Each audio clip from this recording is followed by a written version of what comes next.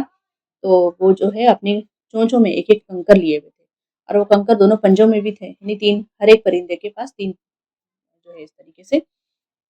کنکر تھے۔ ان پرندوں نے وہی کنکر اس لشکر پر پھینک کر کنکروں کی بارش کر دی، اور یہ کنکر ایسی تیزی سے لگتے تھے جیسے بندوق کی گولی لگتی ہے، اور جہاں پر کنکر لگتا زخم ڈال دیتا اور کبھی آر پار بھی گزر جاتا۔ چنانچہ اس لشکر کے بیشتر افراد تو وہیں مر گئے، باقی یعنی ظاہر پینک سچویشن پوری کریٹ ہو گئی، اور لوگ اینزائٹی کا شکار ہو گئے، اور بہت زیادہ افراتفری مچ گئی، اور اس طریقے سے وہ لوگ کچھ لوگ تو وہیں مر گئے اس کے لشکر میں سے، اور باقی جو بچے وہ واپس مڑ گئے، لیکن وہ راستے میں مر گئے۔ ابراہہ خود بھی راستے ہی میں مرا تھا۔ یا ایک سیرت میں تاریخ میں آتا ہے کہ وہ یمن پہنچا، اور وہاں پہنچ کر جو ہے اس کی حالت دیکھ کر، مطلب وہ ایسی زخمی حالت میں پہنچا، اور وہاں لوگوں کو اس نے سارا واقعہ بیان کیا، اور اس کی حالت یہ تھی، یعنی اس کنکر کے بارے میں آتا تھا کہ وہ جہاں بھی گرتا سکن پر وہ پورا چھل جاتا اندر تک پورا، یعنی جیسے کہ ایسیڈک ایسا لگتا تھا کہ وہ کنکر ہیں، اور وہ اندر تک گدا اور ہڈی تک کو وہ گلا دیتا تھا۔ اور کہتے ہیں کہ اس کا معاملہ حال یہ تھا کہ جب وہ پہنچا ہے تو اس کا جو چیسٹ تھا وہ پوری طریقے سے گل کے جھڑ گیا تھا، اور اندر اس کا دل اور اس کا ہارٹ جو ہے وہ اس طرح سے پمپنگ کرتا ہوا دکھ رہا تھا، اور آخری لمحات میں جب اس نے چیخ ماری اور وہ مرا ہے، یعنی اس کا دل جو ہے باقاعدہ پھٹ گیا ہے۔ تو اس طرح سے بھی تاریخ میں مفسرین نے یہ باتیں بیان کی ہیں۔ واللہ اعلم بالصواب۔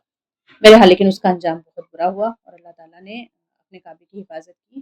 اور اس طریقے سے اس کا معاملہ بڑا، اس کا نتیجہ، اس کا انجام بڑا برا ہوا۔ اب جو ہے اصحاب الفیل کی تباہی کا واقعہ آپ صلی اللہ علیہ وسلم کی ولادت سے 50 دن پہلے محرم میں پیش آیا۔ اب ابراہہ کے مقاصد کیا تھے؟ اب یہاں پہ اللہ تعالیٰ فرماتے ہیں، پہلی آیت میں جو ہم نے دیکھا کہ کیا آپ نے دیکھا نہیں کہ آپ کے پروردگار نے ہاتھی والوں سے کیا برتاؤ کیا؟ اس نے ان کی تدبیر کو بیکار بنا دیا تھا، اور ان پر پرندوں کے غول بھیج دیے، اور جو ان پر کنکروں کے پتھر پھینکتے تھے۔ ترمیہم بحجارۃ من سجیل فجعلہم کعصف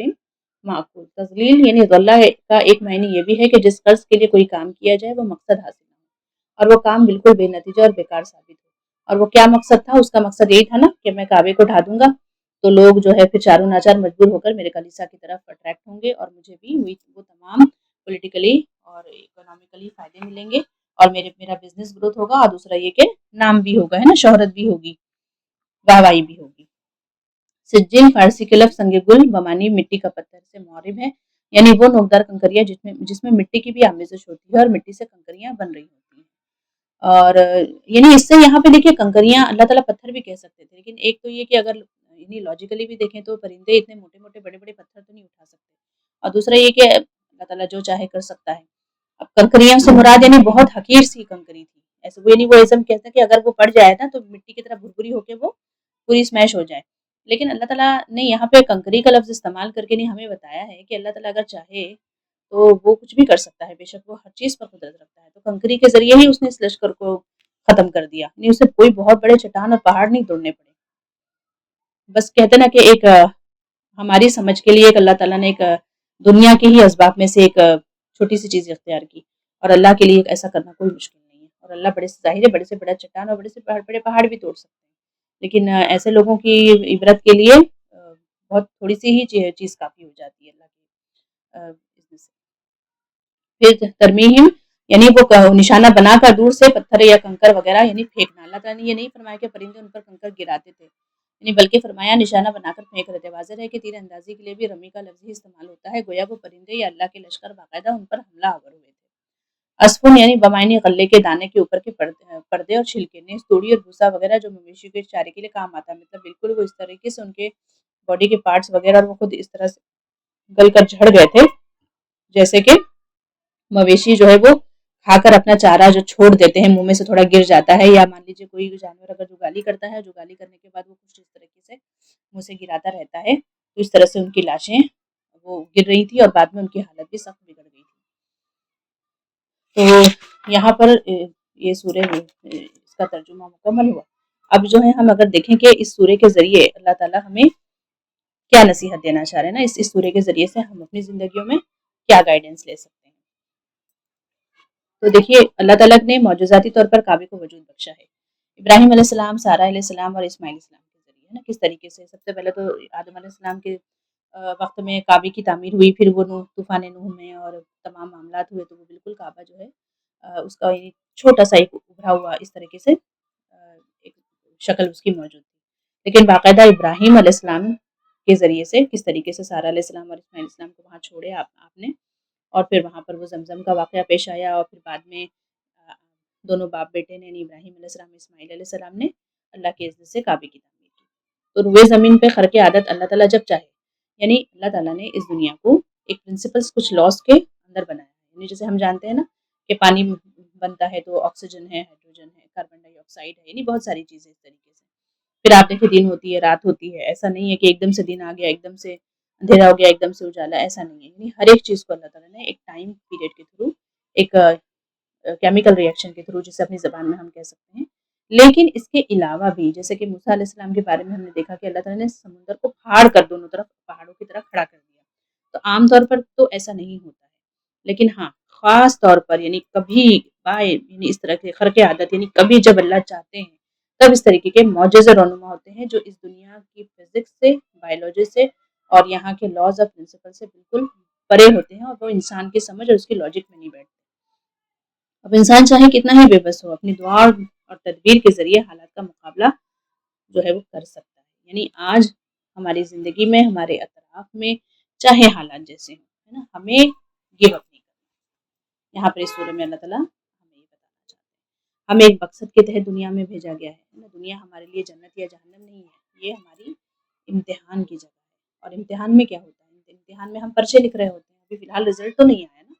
کوئی بھی بچہ فیل ہے یا پاس ہے، ابھی اس کا کوئی کچھ بھی ڈیسیجن نہیں ابھی لیا گیا ہے، اور نہ ہی کوئی بچہ جب پیپر لکھ رہا ہے تو اس کے بارے میں ہم کوئی پریڈکٹ کر سکتے ہیں کہ اب یہ کیا اس کا کیا ہونے والا ہے۔ بعض اوقات ہوتا ہے کہ بہت برائٹ اسٹوڈنٹ جو ہے وہ ان کے مارکس کم آ جاتے ہیں، اور بہت ڈفر اسٹوڈنٹ ہے تو وہ اچھے خاصے مارکس اسکور کر لیتا ہے، نہیں کچھ بھی نہیں کہا جا سکتا۔ موت کے آخری ہچکی تک کس کی توبہ ہے اور کون جو ہے وہ زندگی پر کسی نے جنت والے کام کیے، اس کا خاتمہ جو ہے جہنم والے کام پہ ہونے والا ہے، ہم کچھ بھی نہیں جانتے۔ تو اسی طریقے سے انسان کتنا ہی بے بس کیوں نہ ہو، ہم دنیا کی زندگی میں ہیں، آزمائش کے لیے بھیجے گئے ہیں،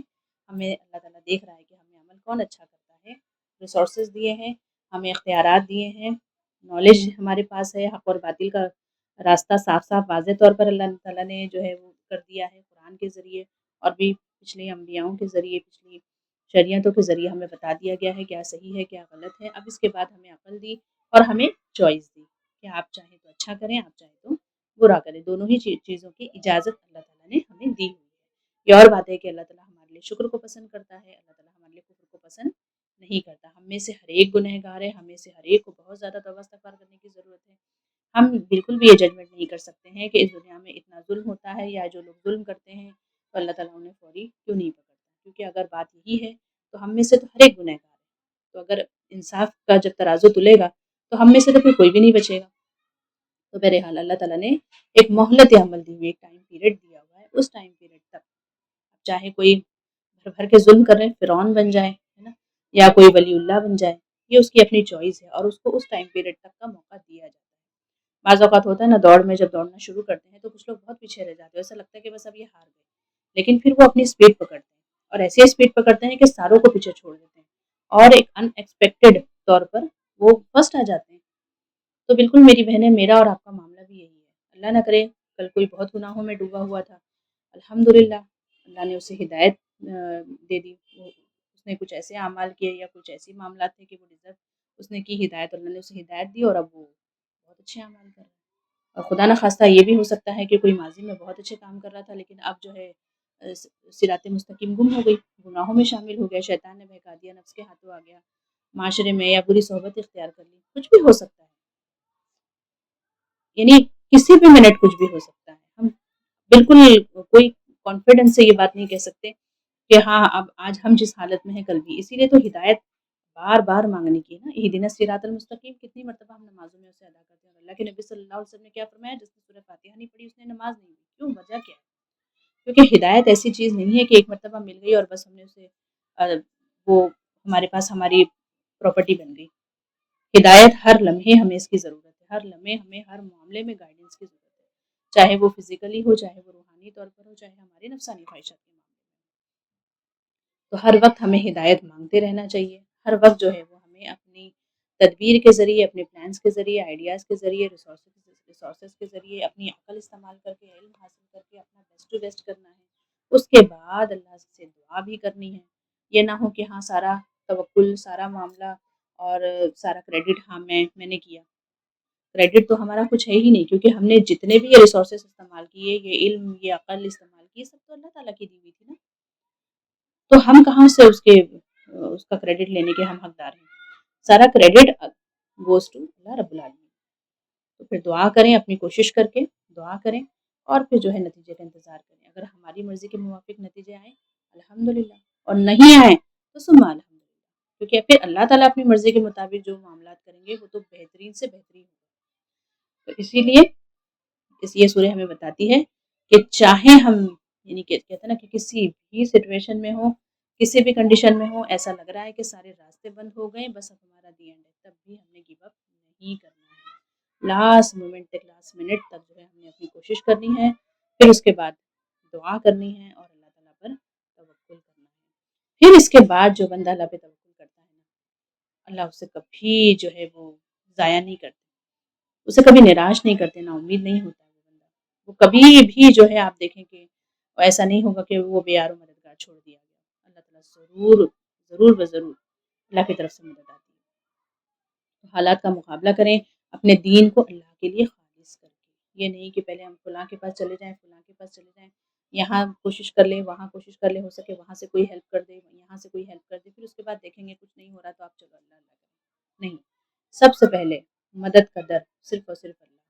حامی و ناصر و مددگار اللہ کے سوا کوئی نہیں۔ ہاں دنیا میں جو ریسورسز ہیں لوگوں کے ذریعے یا چیزوں کے ذریعے، وہ اللہ وسیلے بناتا ہے انہیں ہم تک پہنچانے کے لیے، مانگنا اللہ کی ذات سے ہے خالص، یہ نہیں کہ پہلے اس پر ڈیپینڈ کریں، اس پہ ڈیپینڈ کریں، پھر اس کے بعد ہم سوچیں کہ اللہ تو ہماری تو مدد کے لیے کوئی آ نہیں رہا، ایسا نہیں ہے، بندوں سے بھی مدد لی جائے گی، جیسے کہتے ہیں نا کہ ایک مرتبہ مانگے، ایک مرتبہ کسی سے ہیلپ کے لیے بول دینا چاہیے، نو ایشو، دوسری مرتبہ آپ نے چلے وہ بھول گیا ہوگا، ہو سکے تو پھر آپ نے اسے یاد دلا دیا، لیکن تیسری مرتبہ تو پھر اسکالرس کہتے ہیں کہ وہ شرک میں آ جاتا ہے کہ آپ نے تو بندے پہ ہی تکیہ لگا کر بیٹھ گئے کہ بندہ ہی کرے گا تو آپ کا کام ہوگا، ورنہ تو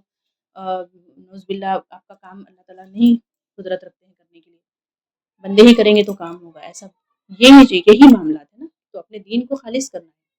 میرا کام صرف میرا اللہ کر سکتا ہے، اب اس کو کام کو کروانے کے لیے اللہ تعالیٰ میرے لیے کس کو مدد بنا کے بھیجتے ہیں، کس کو وسیلہ بنا کے بھیجتے ہیں، وہ بہترین دعا ہے نا، ربی ادخلنی مدخل صدق واخرجنی مخرج صدق واجعل لی من لدنک سلطانا نصیرا، ہر کام کے پیش نظر جو ہے اس دعا کو ہمیں پڑھتے رہنا چاہیے کہ میں اللہ اپنے پاس سے میرے لیے بہترین حامی و ناصر و مددگار مقرر فرما دے، اور بہترین جگہ جو ہے مجھے لے جائے، یعنی اس معاملے میں بہترین میری رہنمائی کر اور بہترین جو ہے میرے لیے راستے کھول دے، تو یہ اپنے دین کو خالص کر کے اللہ پہ پختہ توکل کرنا ہے نا، پوری طریقے سے اللہ پہ ڈیپینڈ کرنا ہے، جیسے اللہ تعالیٰ نے قرآن کی حفاظت کی ذمہ داری لے رکھی ہے، سورہ ہجر میں اللہ فرماتے ہیں اِنَّا نَحْنُ نَزَّلْنَا الذِّكْرَ وَإِنَّا لَهُ لَحَافِظُونَ، تو اسی طریقے سے اللہ تعالیٰ نے اپنے کعبے کی بھی حفاظت کی، اور جب تک مشیت الہی ہوگی تب تک کعبے کا وجود باقی رہے گا، پھر قرب قیامت جب روئے زمین پر اللہ کا نام لیوا کوئی باقی نہ رہے گا، اور جب فاسق و فاجر و کافروں پر قائم کرنے کا وقت ہوگا، تو بقول حدیث، یعنی آپ سب کی حدیث کا مفہوم ہے کہ ایک چھوٹی پنڈلی والا شخص کعبے کو منہدم کر دے گا، یعنی جب اللہ تعالیٰ ہی چاہے گا کہ آپ جو ہے اس کے گھر کا یعنی کام تمام ہو جائے، تو ایک چھوٹی پنڈلی والا جس کی کوئی حیثیت اور وقت اور اوقات نہیں، وہی آگے منہدم کر دے گا، اسے روکنے والا کوئی نہیں، یعنی کیا پتہ چلا کہ ہر چیز ہر کام اللہ کے اذن سے ہوتا ہے، روئے زمین پر کوئی پتہ نہیں گرتا مگر اس کا علم اللہ کو ہوتا ہے اور اللہ کے حکم سے گرتا ہے۔ تو میری اور آپ کی زندگی کے معاملات میں جو بھی چل رہا ہے، جو بھی ہماری کرنٹ سچویشن ہے میری بہنیں، تو مجھے اور آپ کو کیا لگتا ہے کہ اللہ کو اس کا علم نہیں ہے؟ اللہ تعالیٰ نہیں جانتا ہے ہم کس سچویشن سے دو چار ہیں، ہم کس تکلیف سے گزر رہے ہیں، یا ہم کس جدوجہد کا شکار ہیں، ہم کیا اسٹرگل کر رہے ہیں، کون لوگ ہیں جنہوں نے ہمارا جینا حرام کر رکھا ہے، یا اللہ نہ کرے ہم کسی کے لیے آزمائش بنے ہوئے ہیں، سب کی اللہ کو پتہ ہے۔ اسی لیے بہت ضرورت ہے اللہ کی معرفت کو حاصل کرنا، اپنے حقوق و فرائض کے بارے میں سمجھنا اور جاننا، اور اس کو اللہ کی رضا کے لیے کرنے کی کوشش کرنا۔ اس کے درمیان جو بھی ہرڈلز آئیں ان ہرڈلز کو اپنے ریسورسز کے تحت، اپنے دنیاوی معاملات کے تحت ہم کس طرح سے اس کا سلوشن نکال سکتے ہیں، بیسٹ ٹو بیسٹ سلوشن نکالیں اللہ سے، اور پھر اس کے بعد اللہ سے دعا کرتے رہیں، پھر اللہ پہ توکل کریں کہ اللہ تعالیٰ میں نے اپنا بیسٹ ٹو بیسٹ کر دیا ہے۔ فار ایگزامپل اگر ہماری طبیعت ٹھیک نہیں ہے تو ہم نے کیا کرنا ہے؟ اچھے سے اچھے ڈاکٹر کے پاس جا کے دوائی لینی ہے، اس دوائی کو ہم نے برابر سے کہے ہوئے مطابق کھانا ہے، پرہیز بھی کرنا ہے۔ پھر ہم جو ہے وہ اللہ پہ توکل کریں گے کہ میرا مالک شفا دینے والی ذات تو تیری ہے، میں نے اپنی کوشش کی ہے نا، جیسے کہ تو نے ریسورسز دیے شفا کے لیے، تو نے یہ دوائیاں، تو اللہ تعالیٰ اس ڈاکٹر کے ہاتھ میں میرے لیے شفا رکھ دے، اس دوائی میں میرے لیے شفا دے دے، شفا تو دے تو ہی دے سکتا ہے۔ یہ یقین کے ساتھ، یہ اس عقیدے کے ساتھ جو ہے زندگی کے ہر معاملے میں ہم نے کام کرنا ہے، کبھی بھی گیو اپ نہیں کرنا ہے، شرک کی طرف کبھی بھی نہیں جانا ہے۔ بے شک ہمارا رب وہ ہے جس نے ماں کے پیٹ میں ہمیں اس وقت پیدا کیا جبکہ ہم کچھ بھی نہیں تھے، اور پھر اس نے کس طرح سے ماں کے رحم میں ہے نا، تین اندھیرے پردوں کے درمیان ہماری نشو و نما کی، ایک تنگ راستے سے ہمیں اس دنیا کی زندگی میں وہ لے کر آیا، اور آج اس مقام پر ہم کس کی وجہ سے ہیں؟ بے شک ہمارے رب کی وجہ سے۔ ہمارا رب وہ ہے جو پالتا ہے، پوستا ہے، باریک بینی سے نشو و نما کرتا ہے اور گرو کرتا ہے۔ وہ رب ہر چیز پر قدرت رکھتا ہے، ہمیں کسی اور کو پکارنے کی ضرورت نہیں کہ ہماری تکلیف فلاں نہ دور کرے گا، ہمیں اولاد فلاں دے دے گا، ہماری روزی روٹی کی تنگی ہے تو فلاں جو ہے بابا اور فلاں یہ فلاں، کوئی کچھ نہیں کر سکتا میری بہن سوائے باذن اللہ۔ وہیں سورہ یونس کی آخری آیت ہے، وہیں یمسسک اللہ بضر فلا کاشف له الا هو وإن يردك بخير فلا راد بفضله يصيب به من يشاء من عباده وهو الغفور الرحیم۔ تو ہمیں اس آیت کا ترجمہ، اسے حفظ کرنے میری بہن، یا پھر اسے دن و رات اپنی دعاؤں کی طور پر اس آیت کا ترجمے کے ساتھ اسے پڑھیں، تو ہمیں یقین ہوگا کہ اگر اللہ تعالیٰ فرماتے اس آیت میں، اگر اللہ ہی تمہیں کوئی شر پہنچانا چاہے، کوئی جو ہے اس کے علاوہ اسے دور کرنے والا نہیں ہے، اور اگر اللہ تمہارے حق میں کسی خیر کا ارادہ کرے، پوری کائنات مل کر اس خیر کو تم تک پہنچنے سے نہیں روک سکتی۔ یہ یقین، یہ ایمان ہے نا، یہ تقدیر پہ ایمان، یہی تو ہم مسلمان کا شعار ہے، غیب پر ایمان۔ ایمان ہی تو ہماری اصل پونجی ہے، اصل وراثت ہے۔ تو ہمیں اس ایمان کے ساتھ آگے بڑھنا ہے دنیا کی زندگی میں، چاہے جیسے ہرڈلس ہوں، جیسے بھی معاملات ہوں، جیسے بھی سچویشنز ہوں، جیسے بھی حالات ہوں، چاہے خوشی ہو چاہے غم ہو، چاہے جیسے بھی حالات ہوں، ایسا لگے کہ بس اب دی اینڈ ہے راستے کے، اس کے بعد میرے پاس راستہ نہیں ہے، پیچھے فرعون کا لشکر ہے، آگے جو ہے سمندر ہے، بس اس صورت میں پھر آپ دیکھیے گا کہ جب اللہ پر انسان ویسا توکل کرتا ہے جیسے توکل کرنے کا حق ہے، تو میرا رب وہ ہے جو آگے سمندر کو میں بھی راستہ بنانے پر قدرت رکھتا ہے، وہی رب میرا رب ہے،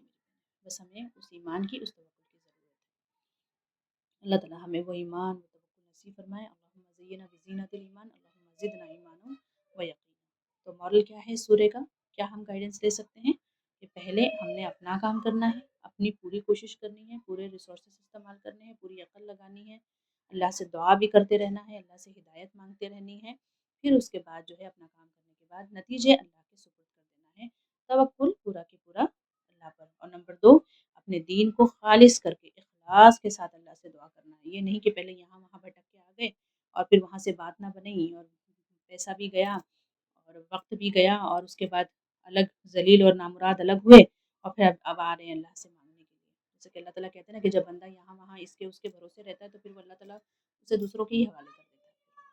اللہ تعالیٰ ہمیں ان میں شامل نہ کرے، اور ہمیں پورے یقین کے ساتھ اللہ سے دعا کرنی ہے۔ ایک حدیث کے مفہوم میں، آپ سے کی حدیث کا مفہوم اللہ کے نبی فرماتے ہیں کہ اللہ تعالیٰ اس لاپرواہ اور غافل دل کی دعا قبول نہیں کرتا، بلکہ اس دعا کو قبول کرتا ہے جو پورے ایمان اور یقین اور وثوق کے ساتھ مانگی گئی۔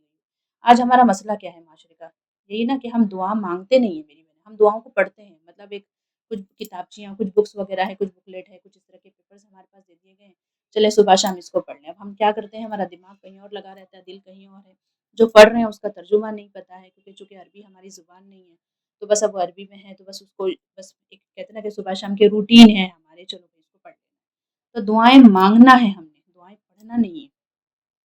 اور مانگا کیسے جاتا ہے، پورے یقین سے، پورے وثوق سے، پوری عاجزی کے ساتھ، ہے نا، گڑ گڑاتے ہوئے، اور اس یقین کے ساتھ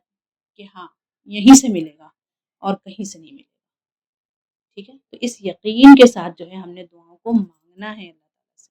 اور یقین مانے یہی تو ہے نا کہ میرا بندہ پھر جیسے گمان کرتا ہے ویسے مانگنا ہوتا ہے۔ ہم پازیٹیو تھنکنگ کے ساتھ اور پازیٹیو اس کے وائبس کے ساتھ جب اپنے دعاؤں کو مانگیں گے، اور ہم اس یقین کے ساتھ مانگیں کہ میرا رب تو ہی ہے دینے والا، تو پورے کائنات کا بادشاہ ہے اور تیرے سوا کوئی نہیں ہے، میرا لا الہ الا اللہ وحدہ لا شریک لہ واشہد ان محمدا عبدہ ورسولہ۔ اس یقین کے ساتھ مانگیں گے میری بہنیں، ہو نہیں سکتا کہ وہ دعا جو ہے وہ 3 شرطوں کے ساتھ پوری نہ کر دی جائے، یا 3 قبولیت کی صورتوں میں سے ایک صورت جو ہے وہ ہمیں نہ ملے، کیونکہ دعائیں کبھی بھی ضائع نہیں ہوتی ہیں۔ اللہ کے نبی کی حدیث کا مفہوم ہے کہ دعائیں کثرت سے مانگو، یا تو وہ دعا اگر تمہارے حق میں وہ بہتر ہے جو تم مانگ رہے ہو وہ مل جائے گی، یا کوئی آفت اور بلا، کوئی پریشانی مصیبت ٹل جائے گی، یا اس دعا کو جو ہے آخرت میں نیکی بنا کر جو ہے تمہارے اکاؤنٹ میں اس سے ڈپازٹ کر دیا جائے گا۔ تو صحابہ نے عرض کیا نا اللہ کے نبی،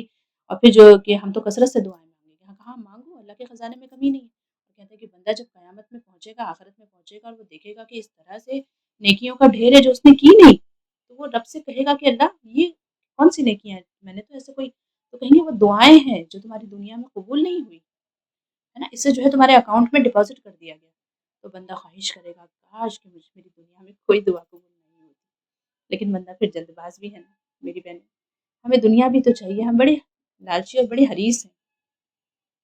تو اللہ سبحانہ وتعالیٰ بڑا غفور الرحیم ہے۔ ربنا آتینا فی الدنیا حسنۃ وفی الآخرۃ حسنۃ وقنا عذاب النار۔ دنیا بھی ہمارے لیے مانگے، دنیا مانگنے میں کوئی حرج، کوئی برائی نہیں ہے، لیکن جو ہمارے حق میں بہترین ہو، جس سے ہم گمراہ نہ ہوں، جس سے ہم اللہ اس کے رسول کی اطاعت و فرمانبرداری سے نہ دور، اور اپنے رب سے نہ دور ہو جائیں، اتنی دنیا ضرور مانگنی چاہیے اللہ تعالیٰ سے کہ اللہ بس تجھ سے جڑے رہیں۔